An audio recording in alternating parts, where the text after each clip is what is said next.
लगाने के लिए तैयार है? यस क्या आप अनुग्रह पाने के लिए तैयार है चर्च? यस तो आज हम विश्वास करते हैं जो प्रकाश मूसा के ऊपर था, जो प्रकाश दानियल के ऊपर था, Yes. जो प्रकाश प्रभु यीशु मसीह के ऊपर था, Yes. वही प्रकाश आज इस मंडप में आ चुकी है। Yes. वो लंगड़े चंगे हो रहे हैं, Yes. बढ़िया सुन हो रहे हैं, Yes. और जिनका मरा हुआ गर्व है जीवित हो रहा है यीशु के नाम में। ये होता है अनुग्रह।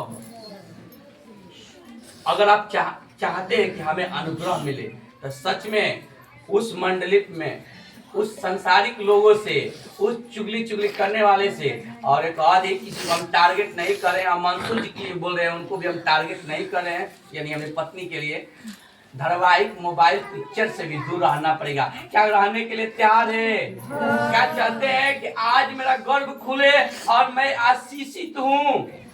तैयार है चर्च? यस यार आवाज नहीं आ रही है, आप लोग तैयार नहीं है। हर कोई बोले कि हाँ आज हम अपने बंधनों को तोड़ने के लिए तैयार है चर्च। यस पहले तीसरे पद में हम आएंगे, थोड़ा लेट हो रहा है, प्रभु टाइम निकालेंगे आप लोग के लिए।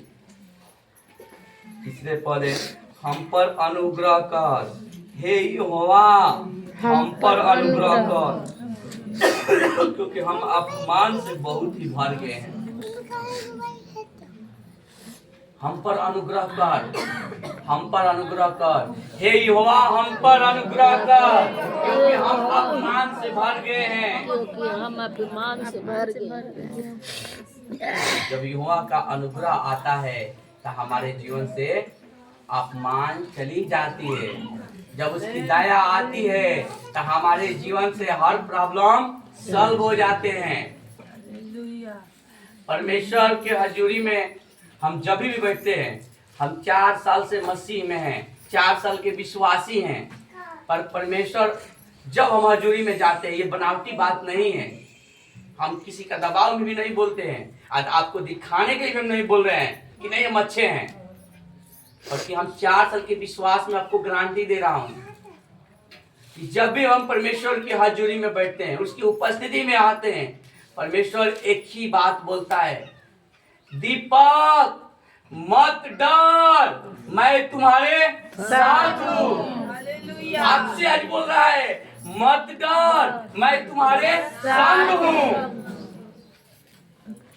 कितने लोग आज अपने बोझ लेकर आए हैं, बोझ लेकर, बहुत परेशान से, दुख में, बीमारी में, हालात में, कष्ट में अगर है तो आज अपने हाथ में, हम भी कष्ट में हैं, हम खास क्या है, का हाथ नीचे कीजिए। आज बोझ जाएगी कब? बोला गया तो हेल्प कीजिए, भजन संहिता 55 के 22 लगाइए। हाँ अभी लोग मत पढ़िए, चल बोला गया, अपना बोझ यहोवा पर डाल दे, वह तुझे संभालेगा, वह धर्मी को कभी टलने ना देगा। अपना बोझ यहोवा पर डाल दे, वह तुझे संभाल लेगा, धर्मी को कभी टलने ना देगा। हालेलुया। आज बोझ में है, आज बोझ को हटाना चाहते हैं अपने जीवन से, आज खालीपन महसूस करना चाहते हैं। यस यस, परमेश्वर का वचन बताता है, अपना बोझ यहोवा पर डाल दे, वो संभाल लेगा, वो धर्मी को टलने ना देगा।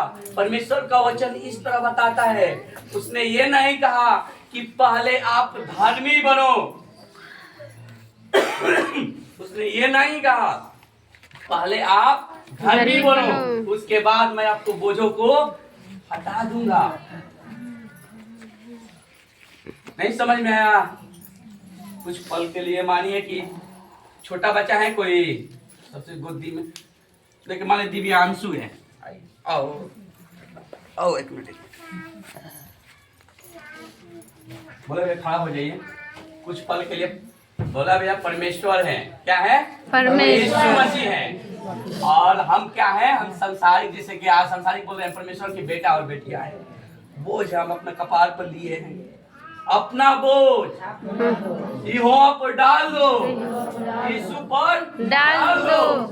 हम अपना बोझ डाल दिए। आपका बोझ हल्का हुआ कि नहीं? यस मेरा बोझ हल्का हुआ कि नहीं? यस इसी प्रकार परमेश्वर का वचन बोलता है, अपना बोझ यहोवा पर डाल दो, मैं तुम्हें संभाल लूंगा। पर कब? अपने अंदर रखेंगे तब, नहीं, अपने रिश्तेदारों को बताएंगे तब, नहीं, अपने पड़ोसी को बताएंगे तब, नहीं। अपने हृदय में